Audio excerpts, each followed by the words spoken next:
ओम नमो भगवते वासुदेवाय नमः। नमस्कार दोस्तों, स्वागत है आपका अपने चैनल हिंदू पर टीवी पर।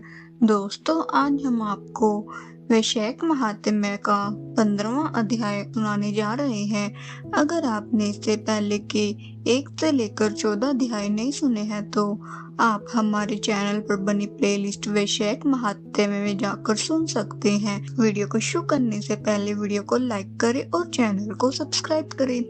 वैशाख महात्म्य का 15वां अध्याय। शिवदेव जी बोले, हे राजन, मधुसूदन भगवान के प्यारे, पाप नाशक वैशाख महात्म्य का फल और भी सुनो। प्राचीन काल में पंचाल देश में पुण्यशील और बुद्धिमान भूरियश का पुत्र पुरुयश था। पिता के मरने के बाद वह राजा हुआ। यह बहुत शूरवीर, उदार, धनुर्विद्या में बड़ा प्रतापी था। धर्म पूर्वक पृथ्वी पर शासन करता था, परंतु पूर्व जन्म में इसने जलदान नहीं किया।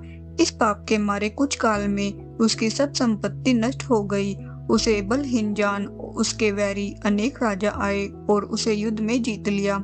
राजा परास्त होकर शिशिनी रानी और धतराती गण साथ ले, जहाँ का मार्ग कोई नहीं जानता था, ऐसी पहाड़ की कंदारा में घुस गया।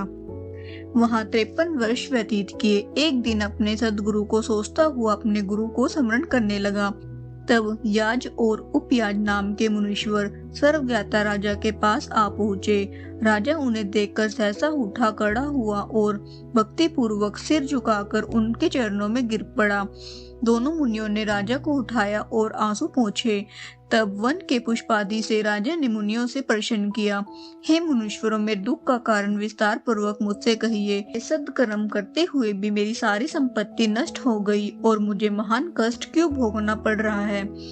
राजा के अत्यंत दुख भरे वचन सुन थोड़ी देर ध्यान कर वे दोनों मुनि याज और उपयाज बोले, हे राजन, सुन, तू पहले 10 जन्मों में अत्यंत घोर पापी व्याध रहा है। संपूर्ण जीव मात्र की हिंसा में तत्पर रहा था। तूने कभी भी विष्णु भगवान का नाम न लिया, न ध्यान किया और न ही उनको नमस्कार किया।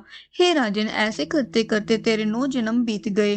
फिर 10वें जन्म में तू सहस्रादि पर व्याध का जन्म धारण कर मार के पथिकों को कष्ट देकर और गौड़ देश की प्रजा का मांस भक्षण करके समय बिताया करता था। मृग और पशुओं के छोटे छोटे बच्चों का वध के कारण तेरे इस जन्म में संतान नहीं हुई। ने विश्वासघात किए, इससे तुझे सहोदर भाई नहीं मिले।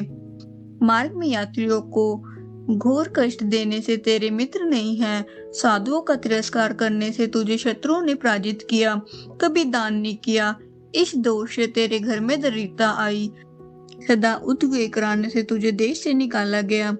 सबका हित करने से तुझे अत्यंत दुस्सह दुख भोगने पड़े। सदा क्रूर कर्म करने से भोजन भी नहीं मिलता है। सभी कर्मों के द्वारा इस जन्म में तेरा राज्य छीन गया। अब हम तेरे सतगुल में जन्म लेने के कारण बताते हैं। जब 10वें जन्म में तू गौड़ देश में था, तब पथिकों को बड़ा कष्ट दिया करता था।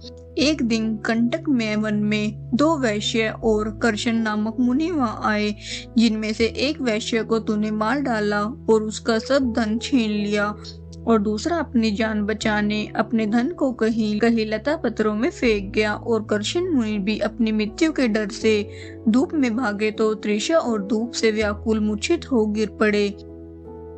तब तूने वैश्य धन कहाँ पटक गया है यह जानने के लिए कर्शन मुनि के कानों में फूंक मारी और कृमि और कीचड़ में मिले हुए गड्ढे के जल से उनके नेत्र धोए और पंखे से हवा करने लगे। तब मुनि ने स्वच्छित हो जाने पर और तेरे पूछने पर वैश्य का धन फेड़ों में फेंक कर भाग जाने की बात कही। तब तू मुनि को सुख पूर्वक चले जाने को कहकर गहन वन में चला गया। यद्यपि तूने अपने कार्य सिद्धि के लिए मुनि की रक्षा की थी, तब भी उस पुण्य के प्रभाव से तेरा जन्म महापुण्यवान विशाल राज्य वंश में हुआ। अब यदि तेरी इच्छा सुख, राज्य, सायुज्य, मुक्ति आदि प्राप्त करने की है, तू इस माधव नाम के वैशाख मास में और अक्षय तृतीया के दिन ब्याई गो ब्राह्मण को दान दे। छमी, छतरी, प्रतिमा दान कर, प्याऊ लगवा, स्नान कर, माधव भगवान का पूजन कर।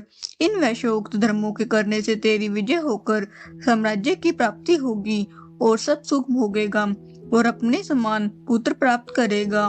सब लोग तेरे वश में हो जाएंगे। साथ ही विष्णु भगवान के साक्षात दर्शन होंगे। एक कुल पुरोहित दोनों ब्राह्मण याज और उपयाज राजा को समझाकर अपने अपने घर चले गए।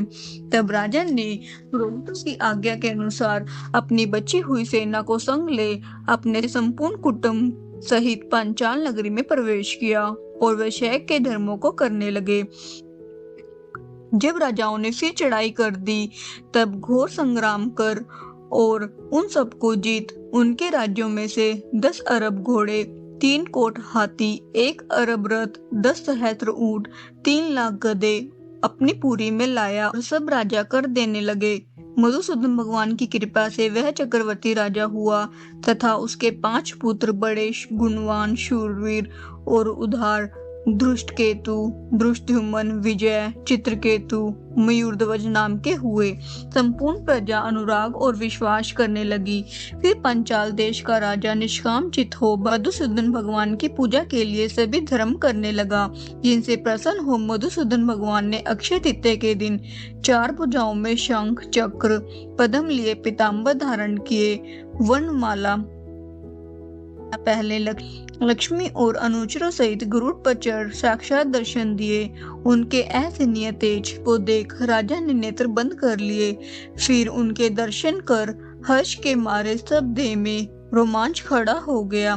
नेत्रों में आंसू गिरने लगे और भक्ति पूर्वक हाथ जोड़ सिर झुका स्तुति करने लगे। इस प्रकार वैशाख महात्म्य का 15वां अध्याय समाप्त हुआ।